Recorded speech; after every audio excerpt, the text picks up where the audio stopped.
제14장 다윗 왕이 압살롬을 매우 그리워하고 있다는 것을 수르야의 아들 요압이 알게 되었습니다.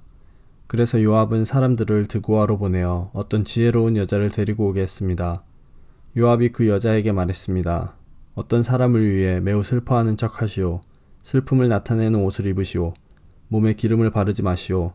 어떤 죽은 사람을 위해 오랫동안 슬피 운 사람처럼 행동하시오. 그런 모습으로 왕에게 들어가서 내가 하는 말을 그대로 왕에게 말하시오. 요압은 그 지혜로운 여자에게 할 말을 일러주었습니다. 드고아에서 온 여자가 얼굴을 땅에 대고 절을 했습니다. 그리고 왕이시여 저를 도와주십시오 라고 말했습니다. 다윗 왕이 여자에게 물었습니다. 대체 무슨 일이냐? 여자가 말했습니다. 저는 과부입니다. 제 남편은 죽었습니다. 저에게는 두 아들이 있습니다. 제 아들들은 들에서 싸우고 있었는데 거기에는 아무도 말려줄 사람이 없어서 그만 한 아들이 다른 아들을 죽이고 말았습니다. 그런데 지금은 온 집안 사람들이 저를 욕하면서 이렇게 말하고 있습니다. 자기 형제를 죽인 그 아들놈을 내어놓아라. 우리가 그를 죽여 제 형제를 죽인 죄를 갚겠다. 그리고 그 집안의 상속자를 끊겠다. 제 아들은 마지막 불씨와도 같은 아들입니다. 이제 저에게 남은 것이라곤 그 아들뿐입니다. 만약 저들이 제 아들을 죽이면 제 남편의 이름과 재산도 이 땅에서 사라져버리고 말 것입니다. 이 말을 듣고 왕이 여자에게 말했습니다. 집으로 돌아가거라. 내가 이 일을 해결해 주겠다. 드고아의 여자가 왕에게 말했습니다. 왕께서 저를 도와주신다고 하더라도 제 친척들은 저와 제 아들에게 죄가 있다고 할 것입니다. 그리고 왕과 왕의 자리와는 관계없는 일이라고 주장할 것입니다. 다윗 왕이 말했습니다. 너를 욕하는 사람을 불러오너라. 다시는 너를 괴롭히지 못하게 하겠다. 여자가 말했습니다. 왕의 하나님이신 여호와의 이름으로 약속해 주십시오. 그러면 죽은 제 아들의 원수를 갚으려고 하는 친척들이 남은 제 아들을 죽이지 못할 것입니다. 다윗이 말했습니다.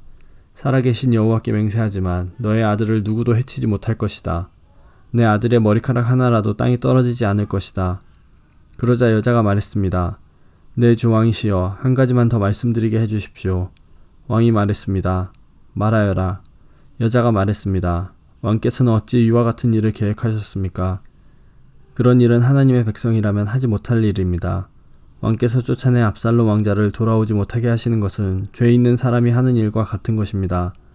우리는 언젠가 다 죽을 것입니다. 우리는 마치 땅에 쏟아진 물과도 같아서 누구도 그것을 주워 담을 수 없습니다. 우리는 마치 땅에 쏟아진 물과도 같아서 누구도 그것을 다시 주워 담을 수 없습니다. 그러나 하나님께서는 생명을 빼앗지 않으십니다. 오히려 내쫓긴 사람이라도 다시 하나님께 돌아올 수 있는 길을 찾아주십니다. 내 주 왕이시여, 제가 이런 말씀을 드리러 오게 된 까닭은 사람들이 저를 위협했기 때문입니다. 저는 이렇게 생각했습니다. 왕께 말씀드리자. 그러면 왕께서 내가 원하는 것을 들어주실지 모른다.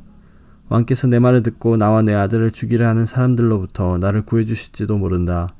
하나님께서 우리에게 주신 재산을 빼앗으려는 사람들로부터 보호해 주실 것이다. 왕의 종인 저는 이렇게 생각했습니다. 내 주 왕의 말씀이 나를 위로해 줄 것이다. 내 주 왕께서는 마치 하나님의 천사와 같아서 선과 악을 가릴 수 있기 때문이다. 왕의 하나님이신 여호와께서 왕과 함께 하시기를 바란다. 그러자 다윗 왕이 말했습니다. 너는 이제 내가 묻는 말에 대답해야 한다. 여자가 말했습니다. 내 주 왕이시여 말씀하십시오. 왕이 물었습니다. 요압이 너에게 이 모든 말을 하라고 시키더냐? 여자가 대답했습니다. 내 주 왕이시여 사실 그렇습니다. 왕의 종인 요압이 저에게 이 말씀을 드리라고 했습니다. 요압이 이 일을 꾸민 까닭은 왕의 마음을 돌이키기 위함입니다. 내 주여, 왕께서는 하나님의 천사처럼 지혜로우십니다. 왕께서는 땅에서 일어나는 모든 일을 알고 계십니다. 왕이 요압에게 말했습니다. 자, 이제 허락하겠다. 젊은 압살롬을 데리고 오너라.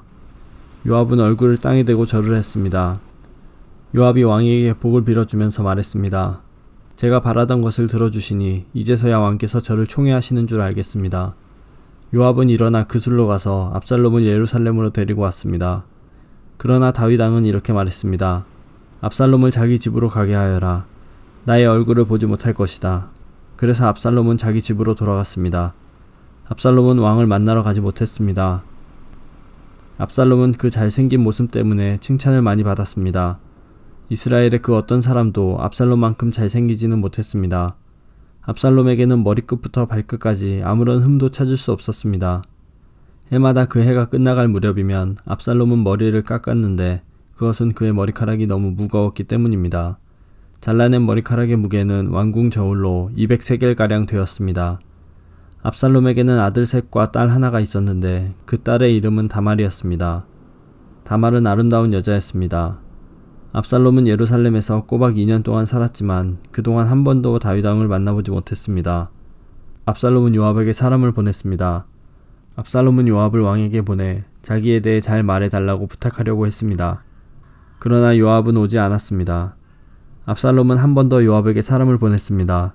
그러나 이번에도 요압은 오지 않았습니다. 압살롬이 자기 종들에게 말했습니다. 보아라, 요압의 밭이 우리 밭 바로 곁에 있다. 요압은 거기에 보리를 심어 놓았다. 가서 거기에 불을 질러라. 이 말을 듣고 압살롬의 종들은 요압의 밭에 불을 질렀습니다. 그러자 요압이 압살롬의 집으로 와서 말했습니다. 왜 종들을 시켜 내 밭에 불을 질렀습니까? 압살롬이 요압에게 말했습니다. 나는 당신을 왕에게 보내고 싶어서 나에게 와달라고 사람을 보내었소. 왕이 왜 그 술에 있던 나를 불러 내 집으로 오게 했는지를 알고 싶어 당신을 왕에게 보내려 했던 거요. 차라리 그곳에 머물러 있는 것이 나에게는 더 좋았을 것이오. 왕을 좀 만나게 해주시오. 만약 내가 죄를 지었다면 왕이 나를 죽여도 좋소. 그리하여 요압이 왕에게 가서 압살롬의 말을 전했습니다. 왕이 압살롬을 부르니 압살롬이 왔습니다. 압살롬은 얼굴을 땅에 대고 왕에게 절을 했습니다. 왕은 압살롬에게 입을 맞추었습니다.